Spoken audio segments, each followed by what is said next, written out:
नमस्कार दोस्तों, स्वागत है आप सभी का आपके अपने चैनल द रिटेल इन्वेस्टर में। एक डूबता हुआ बैंक दोस्तों, जो कह लीजिए वापस से खड़ा होने की कोशिश कर रहा था या कर रहा है, था गलत वर्ड होगा, वापस से खड़े होने की कोशिश कर रहा है। हाँ, उसकी जो प्रोग्रेस उसके शेयर प्राइस में अभी दिखाई नहीं दे रही।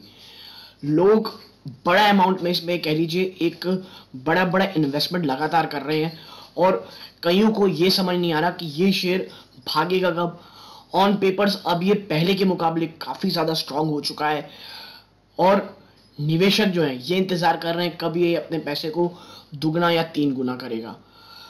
लगातार कंपनी या बैंक कह लीजिए जो इनके सीईओ हैं उनके अंडर मैं कहूँगा पिछले 2 से 3 क्वार्टर में बहुत ज़्यादा अच्छा परफॉर्मेंस कर रही है दोस्तों, और अपने आप को कह लीजिए तमाम ही जो मुश्किलें हैं उनके बावजूद अपने आप को बिल्टअप खड़ा करने की कोशिश कर रही है दोस्तों।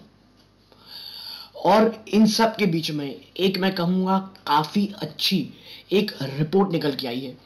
मेरे को ये मैसेज आया कि सर इतनी अच्छी रिपोर्ट, इतनी अच्छी न्यूज़ के बावजूद ये शेयर भागा क्यों नहीं।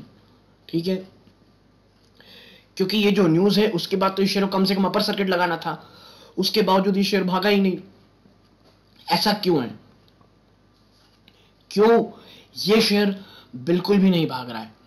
तो इन तमाम चीज़ों की बातें करूंगा दोस्तों।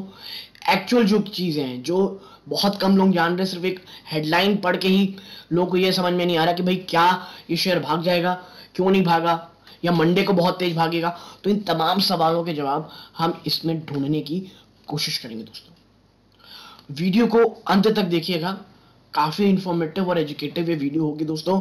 और अगर आप ये बैंक ओन करते हैं, जो आपको मैं थोड़ी देर में बताऊंगा कौन सा है, लिटरली में आपके लिए काफ़ी अच्छी, मैं कहूँगा एक काफ़ी नहीं बहुत बड़ी गुड न्यूज़ है ये दोस्तों।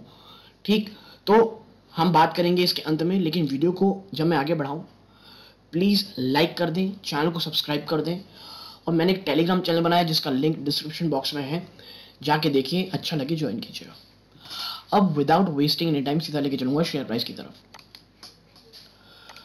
0.77% की गिरावट है दोस्तों। ये कितनी? 0.77% की इसमें गिरावट है। ठीक है, ये गिरावट दोस्तों कह लीजिए कईयों को इसलिए लग रहा है शॉक कि एक दो दिन पहले कल भी ये न्यूज़ निकल के आई थी कि भाई बहुत बड़ा इन्वेस्टमेंट आ रहा है इस कंपनी में, आई मीन ह्यूज इन्वेस्टमेंट आ रहा है इसमें कंपनी में। और आज कईयों को यह मानना था ये तो शेयर तो भाई अपर सर्किट और क्या क्या कर देगा।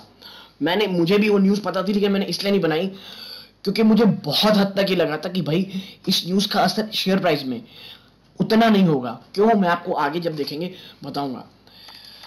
गाइस, यस बैंक के निवेशक है ना आप, तो ये न्यूज़ इंपॉर्टेंट बहुत है। अगर देखिए अभी कोई ऑफिशियली कोई नहीं कह रहा है, क्यों मैं आपको बताऊंगा। कई लोगों को लग रहा है ये ऑफिशियल हो चुकी है ये खबर, ऐसा है नहीं दोस्तों। देखिए पिछले 1 साल में आप जरा देखें 21% से ज्यादा का नेगेटिव रिटर्न स्टॉक दे चुका है।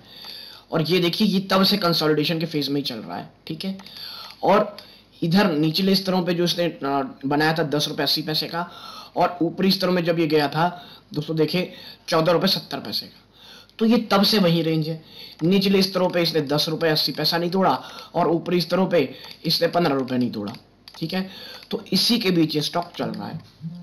ठीक है, तो देखिए आने वाले समय में क्या गिरावट हो सकती है दोस्तों। हो सकती है, जिस तरह से बाजार दिख रहे हैं ना, ये कोई अच्छे बाजार नहीं दिख रहे हैं।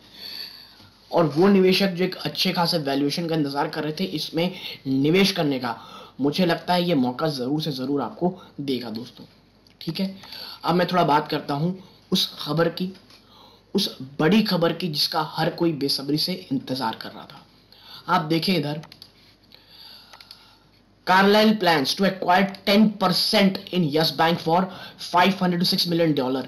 हाँ दोस्तों, ये वही Carlyle ग्रुप है जो SBI कार्ड से अपना कह लीजिए SBI कार्ड था या अमर राजा ग्रुप से, दोनों में से किसी एक था दोस्तों, शायद दोनों ही, Carlyle ग्रुप ने दोनों से ही अपनी स्टेक कम की थी। ये वही ग्रुप है दोस्तों। वो अब यस बैंक में 10% का स्टेक खरीदने की बात कर रहा है। लेकिन कहानी में एक ट्विस्ट ये है दोस्तों कि ये पूरी स्टोरी नहीं है। कई लोग इसको पढ़ के 10% खरीद रहा है, 500-600 मिलियन, बहुत खुश हैं। ये मैं आपको बताऊंगा पूरी खबर। लेकिन देखिए इधर private equity group Carlyle is considering a 3,750 to 4,500 crore investment in Yes Bank along with peer Advent International according to people in the know. ये सूत्र बता रहे हैं दोस्तों, ये जो होता है ना, ये लोग ये नहीं पढ़ रहे हैं that according to people in the know, कि भैया हाँ इस पे निवेश करने वाला है कार्लाइल ग्रुप, और अपने पीयर के साथ मैंने अपने कह लीजिए कंपैरेटर जो अपने साथी हैं उनके साथ एडवर्ड इंटरनेशनल पार्टनर मान लीजिए इसमें एडवर्ड इंटरनेशनल के साथ, ठीक है। आगे इस खबर है, देखिए खबर को पूरा पढ़िए, बहुत ज्यादा इंपॉर्टेंट है आपके लिए। थोड़ा सा बोरिंग ये वीडियो हो सकता है, लेकिन जो ये न्यूज है दोस्तों वो ऐसी ही है और हमें ऐसे ही पढ़नी पड़ेगी। Now the lender is in talks with the private equity investor to raise 7,500 to 11,250 crore of growth capital to further bolster its balance sheet 2 years after the regulator put it under stewardship of the State Bank of India to shave off a possible run on its deposit। ठीक है भाई, जो lender है ना yes bank चाह रहा है कि भाई हमारे पास ना कम से कम 7,500 से 11,250 करोड़ रुपए आ जाए, जो कि हमारी जो बैलेंस है, बैलेंस शीट है, उसे मजबूत करे। ठीक है, अब देखिए जो बैंक का बोर्ड है उसने क्या किया, जनवरी 2021 में अप्रूव किया raise of 10,000 crore through modes including qualified institutional placement and foreign currency convertible bonds. उसके लिए इन्होंने कहा कि भाई हम इंस्टीट्यूशनल प्लेसमेंट करेंगे, बॉन्ड्स रेज करेंगे, कन्वर्टेबल बॉन्ड्स, ये सब चीज हम करेंगे। तो ये खबर आई क्योंकि देखिए स्टेट बैंक ऑफ इंडिया का जो एक लॉक इन पीरियड था ना वो कुछ समय में खत्म हो जाएगा, तो फिर स्टेट बैंक ऑफ इंडिया चाहे तो अपना स्टेक कम कर सकती है, और अगर जब वो ऐसा करेगी तो शायद आपको चाहे वो शेयर प्राइस देख लें, चाहे आप कह लीजिए कहीं और इनके बैलेंस शीट में, दोनों में डेंट पड़ सकता है। ठीक है, आगे क्या है। Now, Yes Bank has not been successful in attracting investors so far. In the late December, the board approved an extension of the earlier proposal to raise capital in the form of equity bond, warrants or any other equity-linked securities. लेकिन दोस्तों इन्होंने जो strategy अपनाई वो काम नहीं आई, कोई इसमें निवेश नहीं करने तैयार हुआ। फिर क्या होता है, The proposed investment by PE investors via preferential allotment could be similar to bank capital to 17 Axis Bank। देखिए ये जो किसी में इन्वेस्टमेंट की बात की जा रही है ना, फिर बात ये होती है कि उसी तरह निवेश किएगा जो कार्लाइल ग्रुप है, जिस तरह बैंक कैपिटल ने इन्वेस्ट किया था किसमें, एक्सिस बैंक में। That saw the Boston based P major led a consortium that pumped in 1.8 billion to help shore up Axis Bank's capital base after string of disappointing earning. ठीक है, तो देखिए ये उसी तरह होगा। देखिए बैंक्स को फंड्स की जरूरत पड़ती है, ठीक है, और ये फंड रेज करना कोई गलत बात नहीं रहती है, लेकिन देखिए इससे एक चीज आपको समझाता हूं क्यों कहा जाता है लीडर्स के साथ रहिए। आप बहुत बार एक ही वर्ड सुनते होंगे कि भैया लीडर्स के साथ रहो, उनके साथ रहोगे तो अगर आप कोई बहुत अच्छा या मल्टीफोल्ड रिटर्न नहीं भी कमा पाए तो भी आप एक 10 to 15-20% का एक नॉर्मल सा रिटर्न कमा सकते हो, वो बिना कोई रिस्क लिए। देखिए आगे है, both Advent and Carlyle are in advanced stage of their diligence and are looking at finalizing term by end of this month.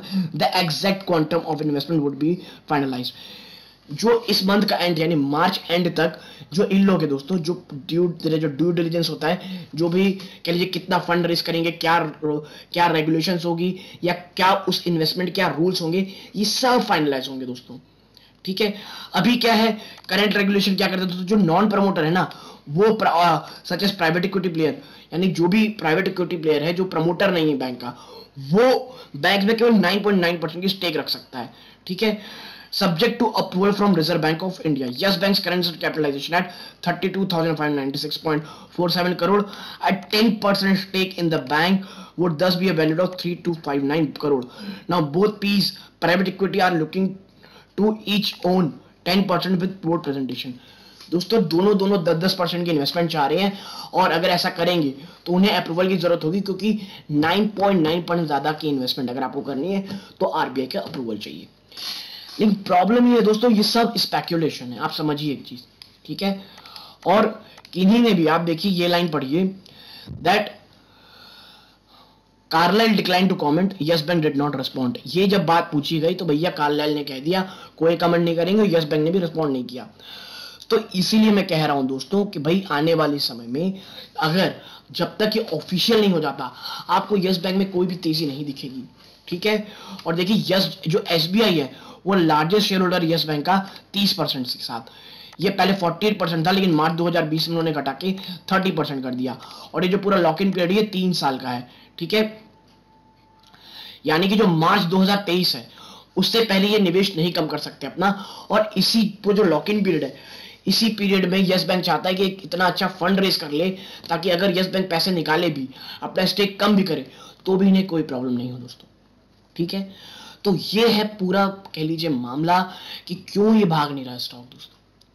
लेकिन मैं एक बात कहूंगा, अगर आप एक यस बैंक के शेयर होल्डर हैं, करंट प्राइस में अगर निवेश नहीं किया है, देखिए यस बैंक में उतना कह लीजिए प्रोत्साहित होकर के नहीं बोलता हूं कि इसमें निवेश कीजिए यस बैंक, लेकिन देखिए आप मना भी करेंगे तो भी रिटेल निवेशक उसमें एक छोटा मोटा अमाउंट निवेश करता ही है। और मुझे लगता है एक बहुत small amount of portfolio, not more than 2%, इसमें निवेश करना गलत नहीं होगा। अगर आप चाहते हैं तो निवेश करना, अगर नहीं कर रहे हैं तो आप बहुत अच्छा काम कर रहे हैं, मैं पहले बोल दूं। लेकिन अगर आप चाहते हैं भाई लीजिए, ले लेते हैं छोटा सा चंक, तो 10 रुपीज 10 to 11 रुपीज के बीच जब ये स्टॉक आए 2 to 3% आप फिर या तो एवरेज कर सकते हैं, न्यू इन्वेस्टमेंट कर सकते हैं।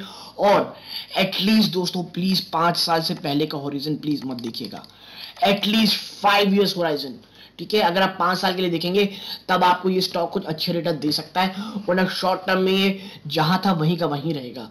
फिर आपको ये IRFC के जैसे आपको फ्रस्ट्रेट करेगा ये स्टॉक, ठीक है दोस्तों। तो ये वीडियो बनाने का मकसद ये था कि भाई यस बैंक में जो ये खबरें चल रही है 10% एक्वायर, ये ऑफिशियली अभी कुछ नहीं हुआ है, पूरा का पूरा मामला केवल सूत्रों के हवाले से खबर का है। तो कोई भी न्यूज को पढ़ें दोस्तों तो उसको पूरी तरह से पढ़ाई दें, पूरी तरह से पढ़ें। सिर्फ ऊपर ऊपर आप देखेंगे तो आपको बहुत डिसअपॉइंटमेंट होगी। तो अगर आप ये वीडियो देख रहे हैं, ये पूरा वीडियो पसंद आया वो लाइक कीजिए, चैनल में पहली बार आए चैनल सब्सक्राइब कीजिएगा। ये इस वीडियो का अंत है दोस्तों, यहाँ तक जुड़े रहने के लिए धन्यवाद। जय हिंद।